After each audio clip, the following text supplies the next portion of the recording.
Nah, di sana 5 wasok. 5 wasok itu 60 sok. 1 sok itu 2,4 kilo. Mau dicatat nggak? Nah, kalau dihitung, Syekh Utsaimin rahimahullah menghitung kurang lebih kalau dikalikan 5 wasok itu 60 sok kali 2,4 berarti 720 kilo yang sudah siap untuk dizakatkan. Kalau yang belum siap, belum perlu, karena begitu dipanen padi, begitu digiling ternyata tidak sampai ukuran itu, karena yang kosong lebih banyak. Kan padi kadang-kala begitu digiling ternyata hitungannya bisa salah, karena di dalamnya itu nggak ada berasnya, cuma padi. Nah, amannya di mana? Setelah sudah siap untuk disimpan, berarti sudah berupa beras, baru aman. Bisa jadi juga belum terkena wajib zakat. Tidak, ya, ketika saya metik 720 kilo harus mencapai 5 wasok tadi. Kalau 5 wasok sudah tercapai, ya Pak, keluarkan. Nah, dilihat nanti pakai airnya gratis apa enggak. Tadi saya lihat gratis tuh, waktu saya lagi jalan ke sini, lagi dibuka tuh. Kali lagi dibuka ya, kita lihat. Terus saya ngomong sama sahabat saya ini, nah ini nih 1/10 ini, gitu. Karena ini airnya gratis ini. Tapi nanti diperhitungkan solar untuk mompanya berapa, perongkosan.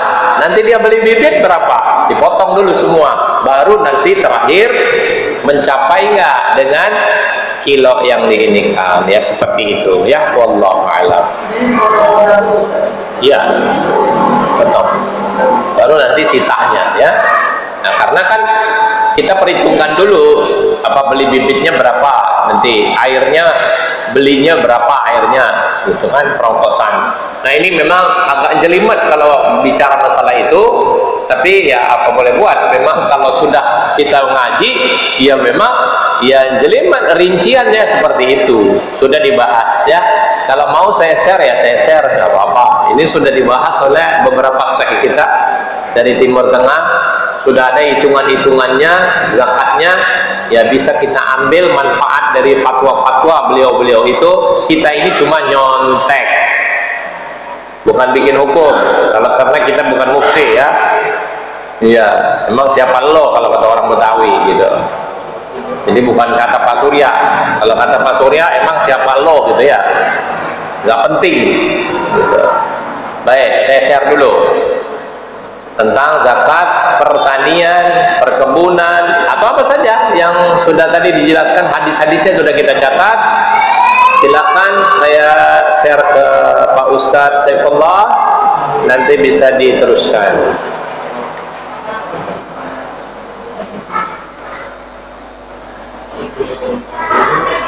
Dah, ada yang lain mau tanya?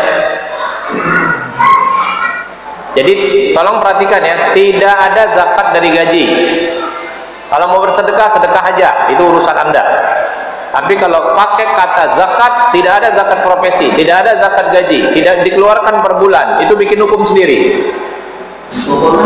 Hah? Dikumpulkan tunggu setahun.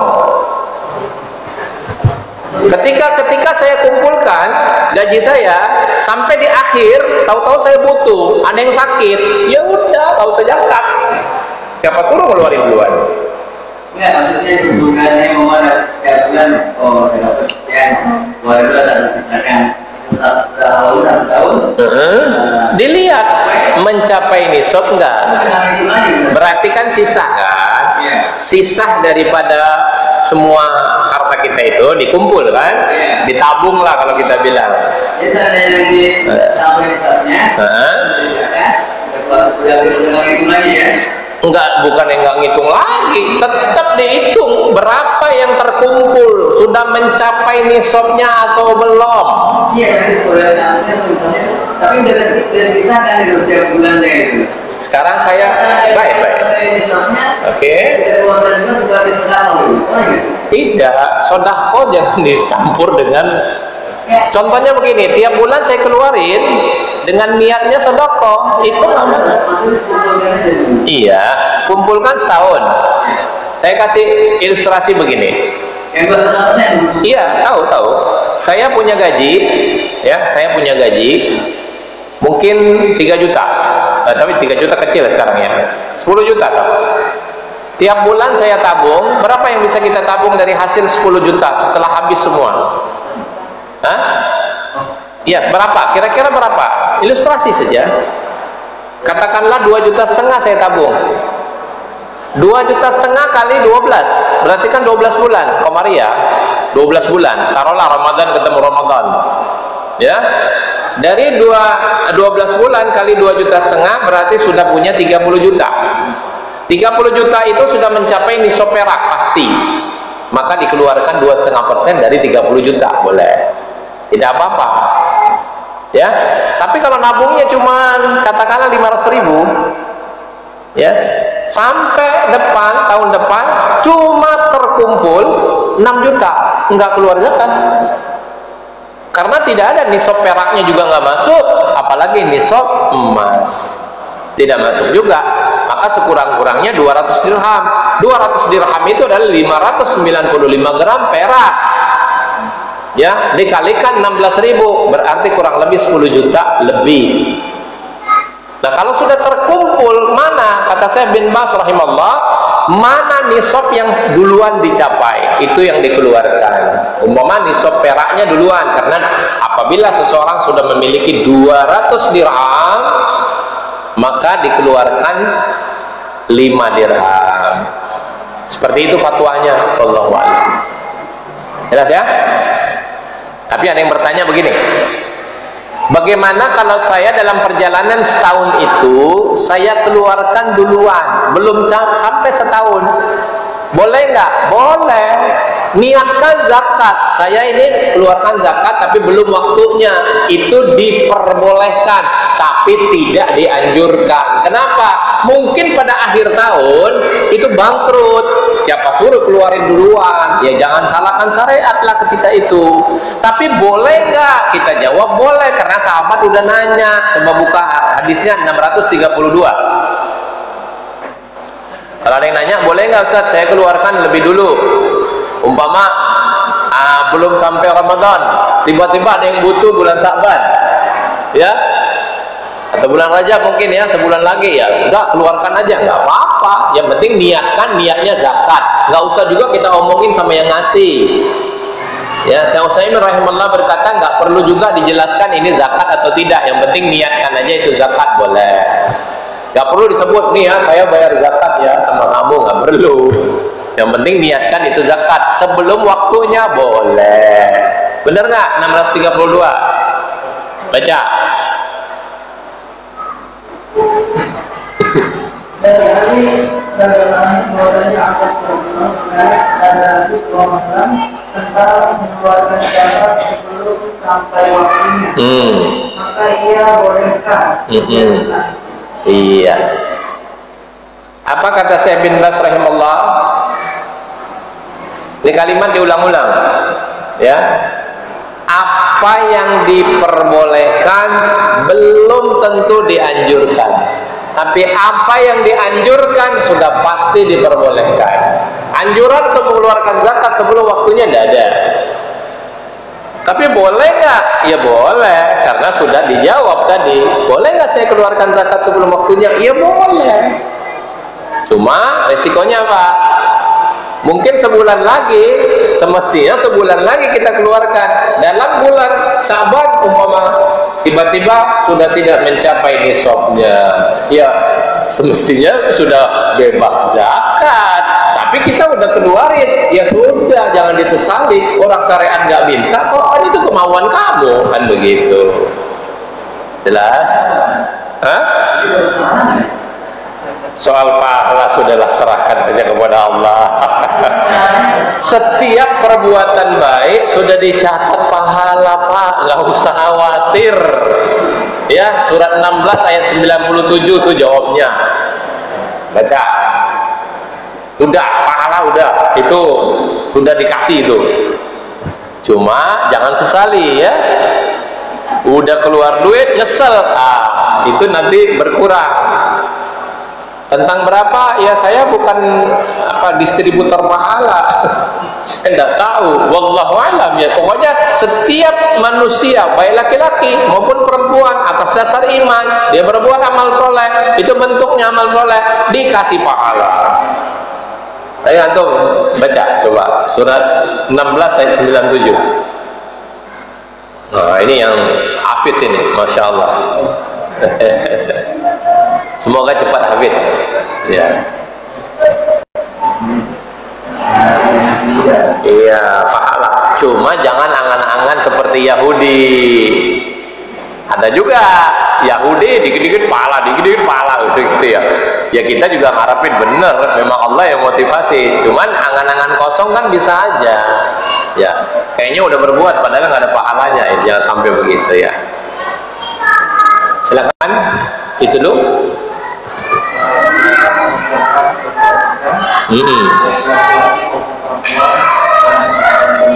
Iya. Iya. Iya. Iya ya. Tapi ada lagi ayat angan-angan kosong pahalanya, surat 4 ayat 123. Pembalasan sesuai dengan perbuatan, bukan menurut angan-angan. Ya. Ada juga sih angan-angannya pengen dapat pahala banyak, padahal nol semua, nggak ada hasilnya. Mungkin kecampur riya, mungkin kecampur sum'ah, mungkin tidak sesuai dengan syariat. Ya jangan harap pahala lah kalau gitu. Iya kan? Coba surat An-Nisa ayat 123.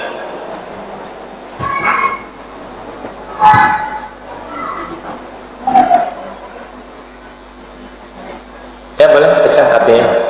Pahala dari Allah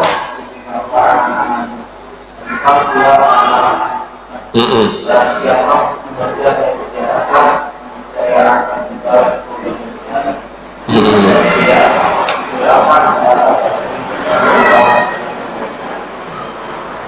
ya. Jadi jangan sampai kita cuma angan-angan doang pahalanya seperti Yahudi ya, ahli kitab cuma angan-angan aja pahalanya, angan-angan. Ada kata Allah orang-orang yang belum berbuat aja udah pengen dapat pahala itu. Belum berbuat tapi pengen pahala gitu, gimana? Cerita aja dulu gitu. Malah rusak ya. Baik, masih ada yang lagi bertanya? Iya, silakan.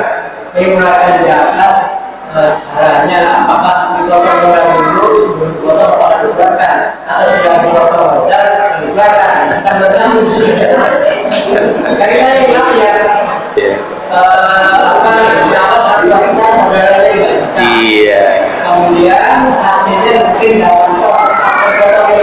dipotong dulu, dipotong dulu modal, dipotong bibit, dipotong air. Tadi kan sampai saya jelaskan, airnya beli apa gratis, kalau beli nanti sudah mencapai 720 kilo atau tidak kan?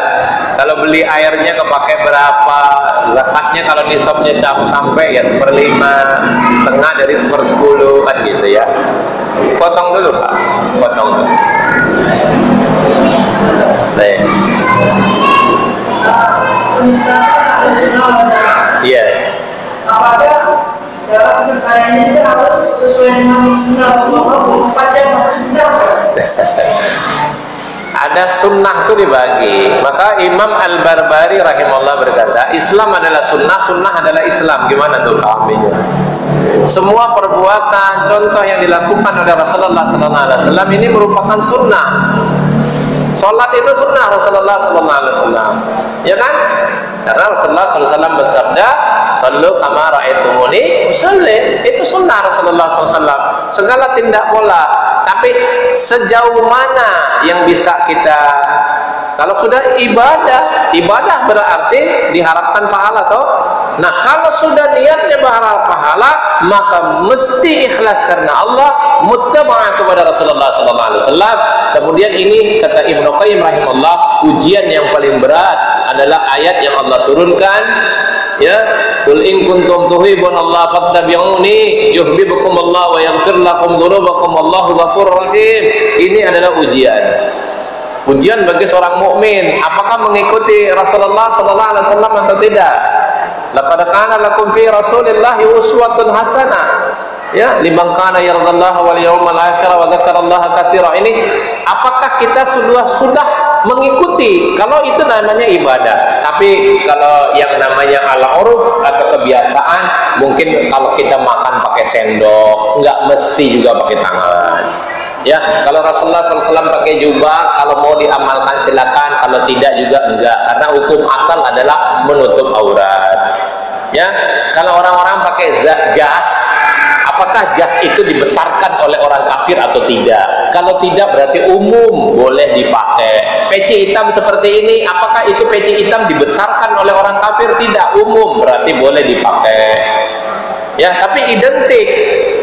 Identik itu tampakkan sesuatu yang seperti Islam, karena ketika terjadi sesuatu orang akan lihat atribut. Atribut itu mesti ada nilai-nilai tertentu, seperti Rasulullah jenggot, karena ada dalilnya. Selisihlah orang-orang musyrik, panjangkan jenggotmu, potong kumismu, berarti itu sunnah dengan perintah.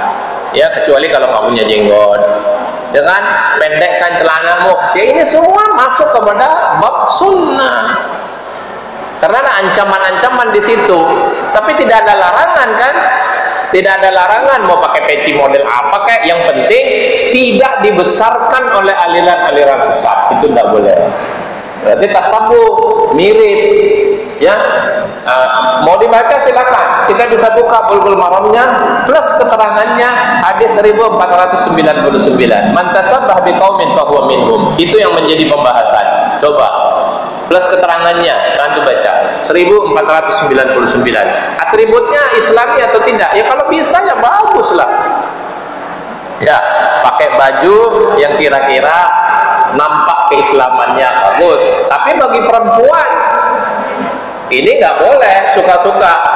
Yang penting menutup aurat. Aurat itu seperti apa? Menjadi suhra atau tidak? Karena kalau bagi wanita pakaian sudah menjadi pakaian suhra yang maskur, yang jadi perhatian, lain sendiri, itu larangan, nggak boleh. Walaupun memang dia menutup auratnya, tapi glamor ya, mungkin di mana dia ada jadi perhatian orang banyak, menjadi suhra, jadi maskur dia, itu dilarang, nggak boleh. Nah, syarat-syaratnya ada diatur sampai sejauh itu. Itu semua masuk kepada sunnah. Coba baca. Dari Ibnu Umar radhiyallahu anhu dia berkata, bersama Rasulullah sallallahu alaihi wasallam, barang siapa menyukai satu kaum maka ada bagian dari mereka. Nah, oleh Abu Daud disangkan juga oleh Imam. Keterangan satu, kata pengarang Subul Salam, sebagian dari ahli hadis lemahkan hadis tersebut, tapi ada baginya kata sahih yang menguatkan dia daripada kelemahannya. Dua, ada diriwayatkan oleh Ibnu Mas'ud bahwa Rasulullah SAW bersabda, barang siapa itu pada perbuatan satu kaum adalah dia dari golongan. Ketiga, ada satu hadis lagi, barang siapa membacakan jumlahnya sesuatu kaum, maka adalah dia dari golongan mereka. Nah, makanya sama-sama merayakan tahun baru, jadi dia sama seperti mereka, kan memperbanyak. Lanjut. Yang keempat, menilai sesuatu kaum itu ada beberapa macam. Pertama, tentang ibadah atau upacara keagamaan. Kedua, tentang pergaulan di dalam dan di luar rumah. Tiga, tentang pakaian atau bergaya dan beraksi. Orang yang menyerupai amal ibadah kepada orang lain dari Islam, tentunya bukan orang Islam. Orang beribadah atau melakukan upacara peribadatan tidak menurut Quran dan Sunnah yang sahih, bukanlah dia dari ahli Sunnah wal Jamaah. Nah, terjawab tak? Jawab. Lanjut. Orang yang pergaulannya, pakaiannya, gayanya tidak bercorak Islam, tidak pantas mereka dianggap sebagai orang Islam pada zahirnya. Islam menuntut supaya kaum muslimin dapat dikenal sebagai muslimin dengan melihat tanda-tanda zahirnya. Adapun imannya dan batinnya terserah kepada Allah.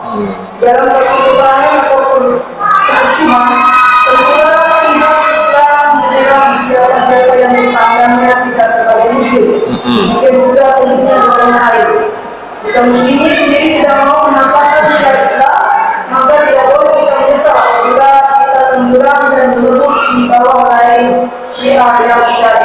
Nah, ya. Jelas? Mau disebut ahlu sunnah enggak? Ya sudah, lakukan apa-apa yang menjadi contoh Rasulullah sallallahu alaihi wasallam. Tapi tidak semua ya, tadi sudah saya katakan ada beberapa hal itu adalah ala urfin, yaitu kebiasaan. Kebiasaan di satu daerah mungkin memang dia pakai bajunya seperti apa. Ini sudah menjadi trendy di kampung itu, tidak apa-apa. Tapi jangan sampai satu aliran dibesarkan ya, aliran sesat mungkin kita tahu ya, atau mungkin dibesarkan oleh khusus orang-orang kafir pakaiannya, itu tidak boleh ya. Baik, seperti itu. Begitu cukup saya rasa ya. Subhanakallahumma bihamdika asyhadu an la ilaha illa anta astaghfiruka wa atubu ilaik. Wassalamualaikum warahmatullahi wabarakatuh.